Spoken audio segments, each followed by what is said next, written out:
Sunday school teacher was talking to her class of 5 and 6-year-olds about the commandments. She asked the class, "Can anyone give me a commandment that only has 4 words?" One little girl replied, I know. Okay. She says, "Keep off the grass." The discussion turned to family love, and the teacher brought in the commandment, "Honor your father and your mother." Then she asked, "What about a commandment that tells us how to treat our brothers and sisters?" One little boy who had 5 brothers and sisters said, "I know, do not kill." When the class was over, 2 of the boys began to poke each other. Teacher got in the middle of the 2 and said, "Didn't we just talk about the golden rule?" And one of the boys said, "Yeah, but he did it unto me first." The 10 Commandments. The Hebrew people may have started out with 10, but because they wanted to bring greater clarity to those simple 10, they ended up with over 600 laws to carry them out. So there must have been great debate about which of the laws and commandments took precedence over the others if they came in conflict in a given circumstance. And thus, we have the situation described in today's gospel. Yet, Jesus is asked the question not solely out of a scribe seeking to know which was the first and the greatest of all of the over 600 ways of living. Jesus is being put on public display so that he can be tracked if he answers wrongly. Because I'm sure that the scribe had an answer in mind, depending on which commandment Jesus chose. Someone who has studied the Gospels says that throughout the Gospels, Jesus has asked over 80 questions during his time of ministry, and he only answered 3 of them. Today's Gospel reveals one of those 3 times.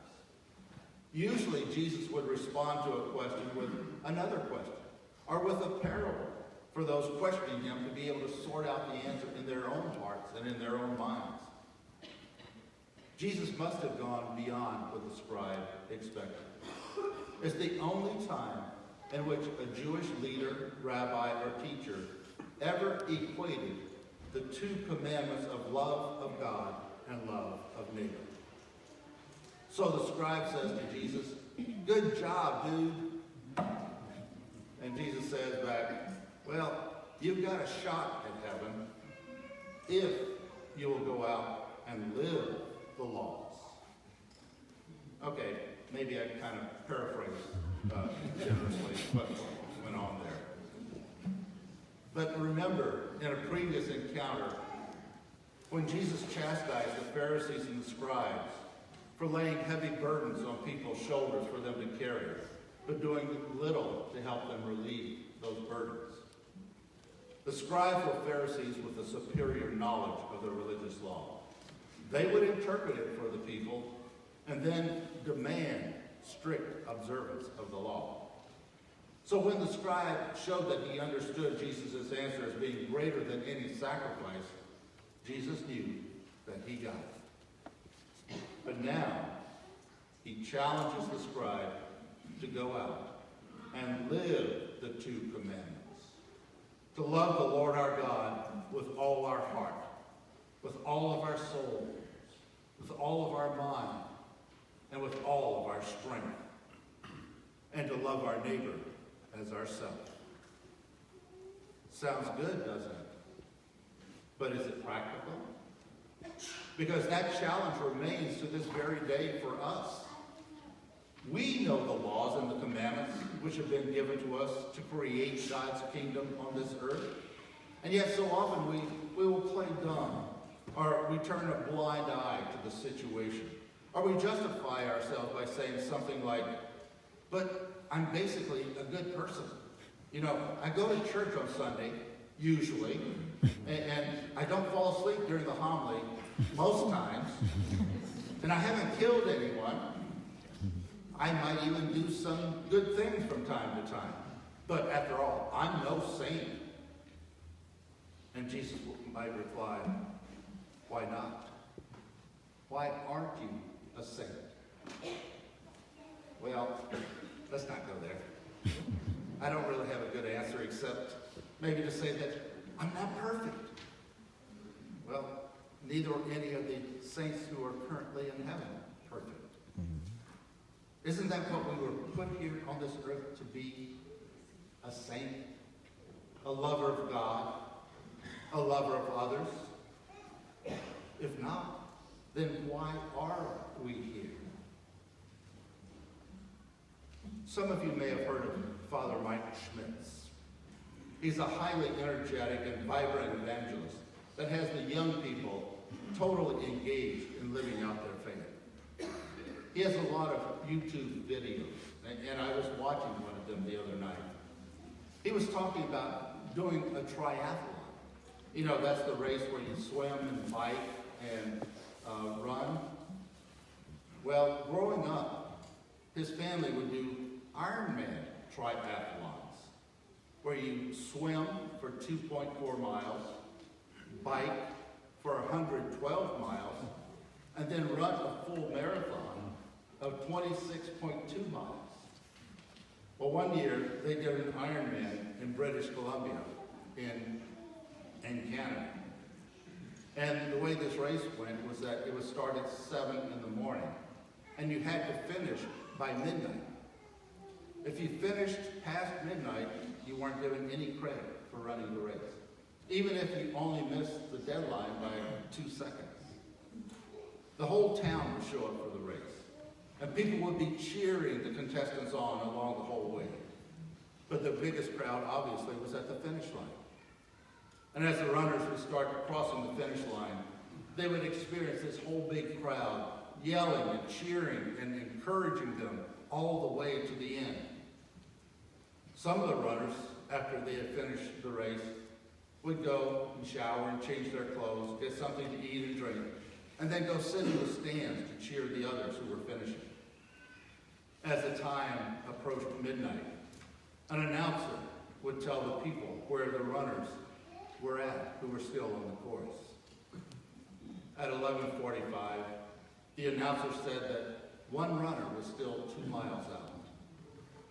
2 miles out with 15 minutes to go. No way.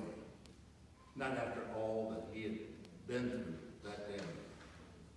Well, some people got out of the stands, and they made their way across the park to go cheer the runner on. At 11:53, the announcer said that the runner was 1 mile out. Only 7 minutes to run 1 mile. Would he make it? No way. Well, more people got out of the stands and went across the park to cheer the runner on. Then after a while, the people still in the stands saw this runner coming down the final stretch. And behind him was this mass of humanity, cheering him on, encouraging him to run with all his might. Would he make it before midnight?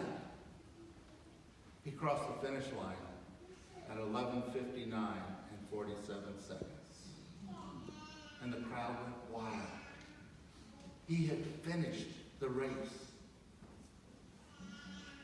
Imagine, if you will, that the heavenly saints are doing that for you, cheering you on, interceding before God for you, praying for you.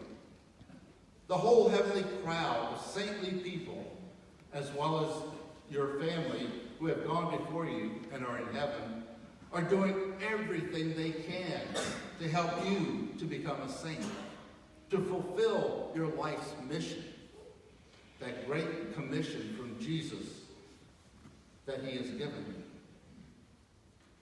This past Thursday and Friday, we celebrated the lives of these very people on All Saints' Day and All Souls' Day. We are not far from the kingdom of God. We can become a saint. or as near to one as we can possibly be, so that when others encounter us, they will know of the love and the mercy and the compassion of God and will say, we know the love of God because we have seen it in you, a true disciple of Jesus Christ. And at our passing, when we finish the race, we will cross the finish line. And may there be great joy in heaven because a sinner repented and has joined the company of saints. Sound good? Yep.